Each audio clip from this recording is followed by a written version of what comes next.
Saya memiliki 3 hotel kecil, hanya bintang 3, di kota kecil seperti Cepu, di Puncak, dan kota Subang. Beberapa waktu yang lalu, di mana dalam kesempatan rapat tahunan, saya berkumpul dengan para GM hotel tersebut. Sebuah kebiasaan saya ketika diskusi bebas adalah bertanya, beri saya million dollar question. Million dollar question adalah pertanyaan yang bernilai jutaan dolar. Kalau bisa kita jawab, di setiap bisnis pasti ada yang namanya kendala, atau constraint, atau pain point, bukan? Nah, apa itu pain point? Saya bahas sekilas. Pain point adalah masalah yang kalau kita selesaikan akan mendapatkan nilai juta dolar. Dan untuk menyelesaikan pain point tersebut adalah dengan menemukan jawaban. Jadi bulat kan? Kita bahas pain point di sesi lain. Sekarang tentang million dollar question di dunia hospitality yang akan saya lontarkan kepada para GM tersebut. Ketiganya rupanya punya masalah tersebut sudah di bawah sadar karena mereka bertiga dengan cepat menjawab pertanyaan saya tersebut. Mengalir spontan. Artinya memang sudah ada di bawah sadar mereka lama akan pertanyaan tersebut. Salah satu GM berkata, rasanya yang paling penting adalah bagaimana menjual kamar yang kosong di hari sepi. Kan kita semua tahu kalau hari Jumat, Sabtu, Minggu atau hari libur nasional, hotel tanpa promosi 60-80% bisa terjual penuh. Tapi kalau hari Senin sampai Kamis, sering hanya 20% saja kamar laku dan 80% kosong. Jadi apalagi lokasi kita agak dalam atau agak jauh dari keramaian, udah susah jualan yang 80% kamar tadi. Oke, saya mengangguk dan berkata, ada lagi yang lain? Kemudian satu orang GM melanjutkan perkataannya. Saya ingin ada alat atau aplikasi yang bisa menunjukkan dalam radius 2 km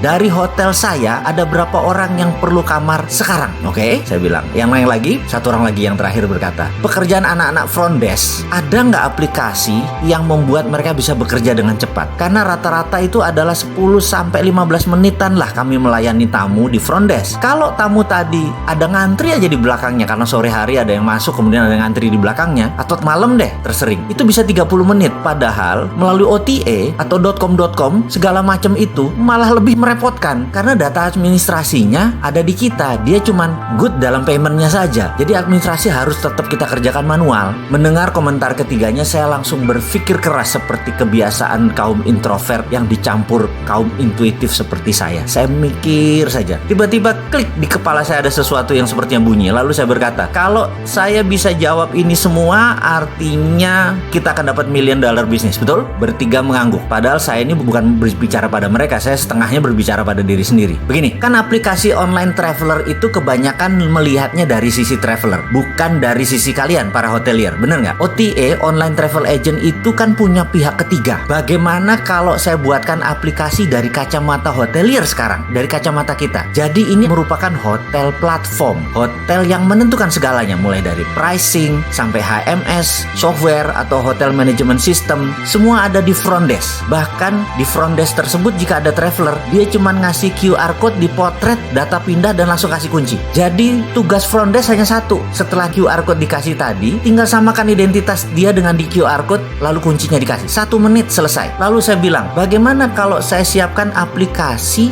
di mana kalau traveler cari kamar, nggak usah jauh-jauh hari nyari kamar. Pada saat dia lagi butuh kamar, dia tinggal pencet aplikasinya on di aplikasinya, maka secara otomatis aplikasi itu akan menyebar ke seluruh hotel yang terdekat dalam jarak 2 atau 3 km. Dan semua hotel yang mendapatkan info dari traveler tadi yang sedang cari kamar, hotel lah yang ngebid atau yang menawarkan ke traveler tersebut. Mau nggak 200.000 saya jemput? Mau nggak 200.000 nggak pakai breakfast? Karena kebanyakan kan mereka butuh kamarnya cuma semalam. Karena kita mencari orang-orang yang memang perlu kamar saat ini. Logikanya adalah sama persis ketika kita cari makan melalui GoFood. Anda pencet menu, lalu tersebarlah informasi tadi kepada supir ojek. Lalu para supir ojek itu duluan ngebid ngambil order tersebut. Ini juga sama. Hotel duluan ngebid ke kita. Dengan demikian traveler akan mendapatkan harga terbaik, terdekat, termurah, tercepat. Kamar kosong malam langsung terisi. Traveler dapat harga murah karena masuknya bisa sore dan malam hari, nggak usah 24 jam. Dimana dulu late traveler itu ditembak sama hotel. Jadi sekarang late traveler dapat murah. Kita pun bisa mendapatkan kamar cepat karena saat ini anak-anak muda itu kaum milenial tuh price savvy namanya. Kamarnya maunya 200 ribuan, nginepnya nggak mau mahal tapi HP-nya 15 juta. Plus bawa kamera lagi. Dengan demikian nginep jadi murah, jadi cepat, dan merubah kebiasaan orang